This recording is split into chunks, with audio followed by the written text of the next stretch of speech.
They were banned, censored, and condemned, but they still managed to terrify. These 12 European horror films crossed the line so many times, American audiences couldn't handle them. From gruesome violence to forbidden themes, these movies became the stuff of legend, leaving a trail of controversy and disgust in their wake. Why were they banned, and what made them so unrelenting?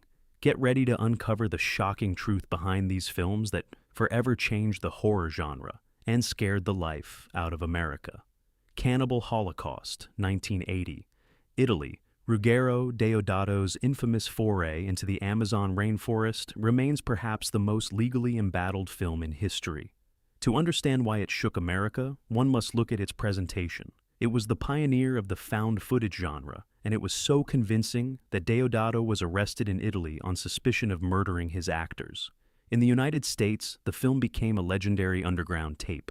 It wasn't just the graphic human violence that unsettled viewers, but the genuine, unsimulated animal cruelty and the film's scathing indictment of Western media's civilized voyeurism. It blurred the lines between reality and fiction so effectively that it was banned in dozens of countries, becoming a cornerstone of the 1980s moral panic.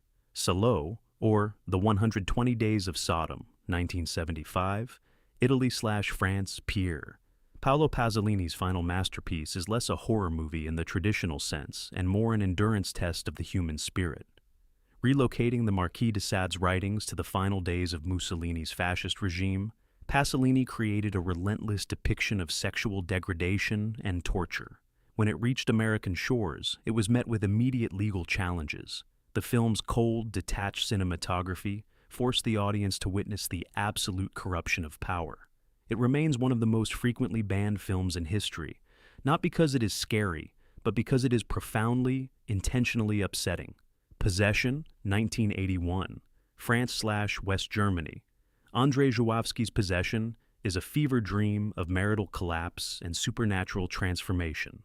Starring Isabelle Adjani in a performance that remains unparalleled in the genre, the film was butchered by American distributors. The original cut was deemed too intense and bizarre, leading to a version that removed nearly 40 minutes of footage, turning a complex psychological drama into a disjointed monster movie.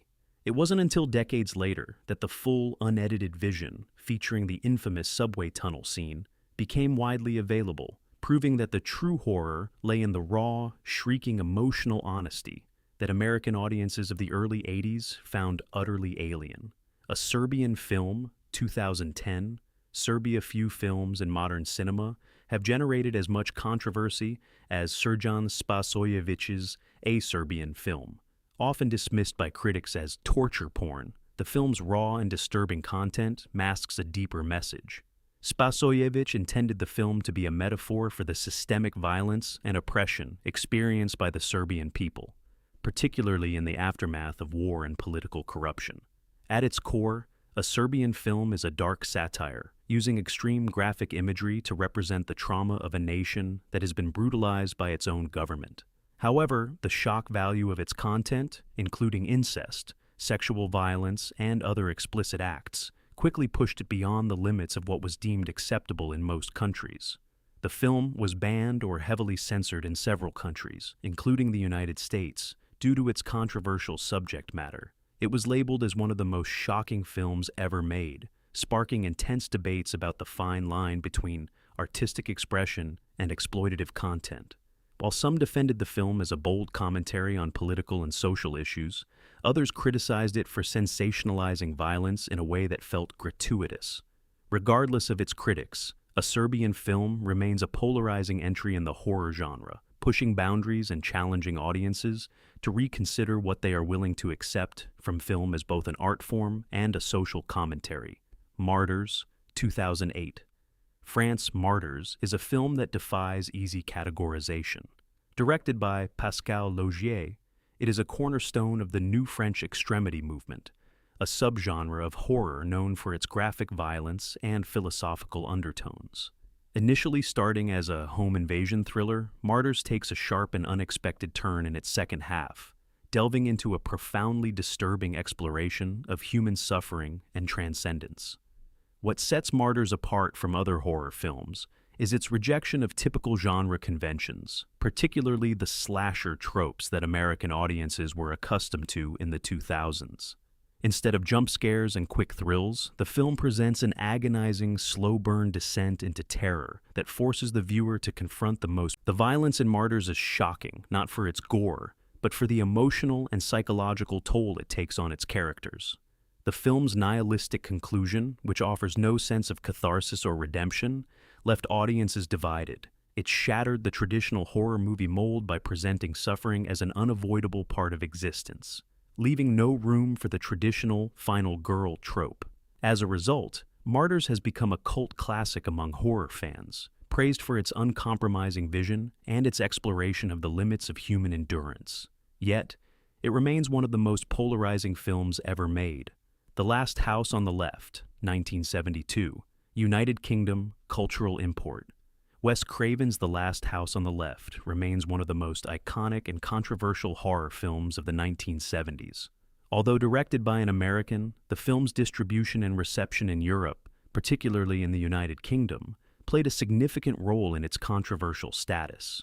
Based loosely on Ingmar Bergman's The Virgin Spring, Craven's film follows a brutal revenge plot, where the parents of a teenage girl, brutally raped and murdered by a group of criminals, take matters into their own hands. What sets the film apart is its stark portrayal of violence, which is presented in a gritty, documentary-like style that shocks and disorients the viewer.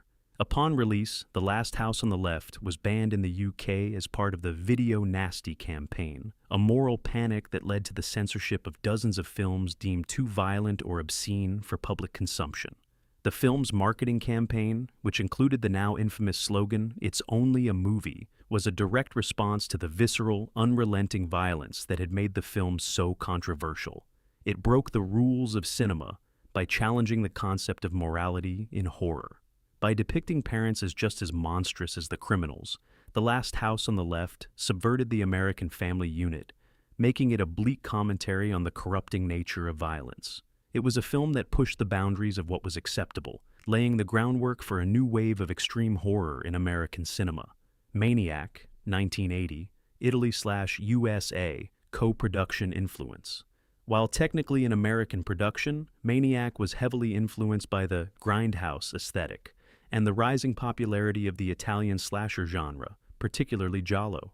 Directed by William Lustig and starring Joe Spinell, the film follows a deranged killer, Frank Zito, who stalks and murders women in New York City.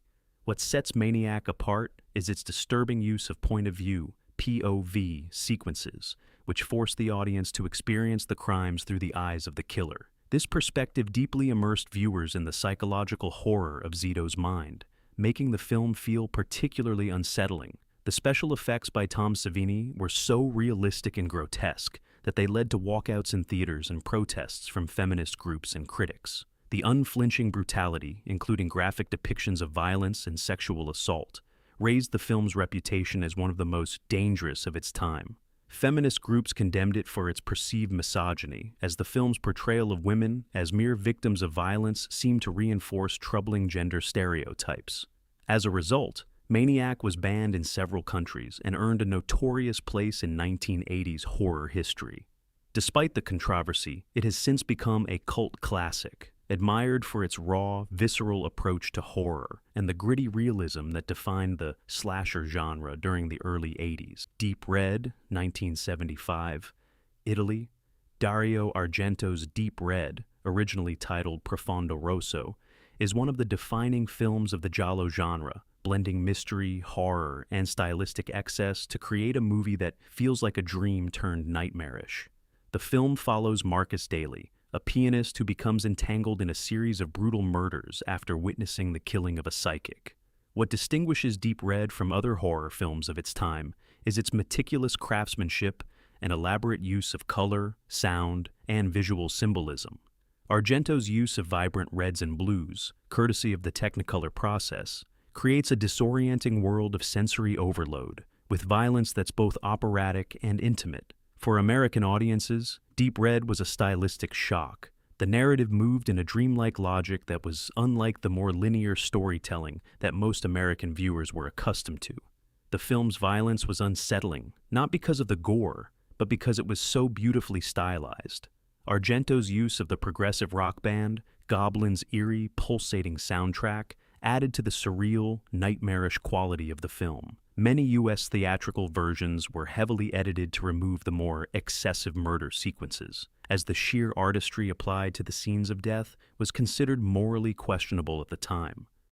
Today, Deep Red is regarded as one of Argento's best works, a masterpiece of cinematic tension and visual storytelling that helped solidify his reputation as the master of giallo. The Beyond, 1981, Italy. Lucio Fulci's The Beyond is often hailed as a surreal, nightmarish descent into hell, and it is one of the most influential Italian horror films of the 1980s. The film follows a woman named Lisa, who inherits a hotel in Louisiana, only to discover that the hotel sits above one of the 7 gateways to hell. As she uncovers the hotel's dark past, a series of increasingly bizarre and gory events unfold, leading to a surreal journey into the supernatural. The film is a prime example of Fulci's mastery of gore, featuring some of the most creative and stomach-churning practical effects ever put on film.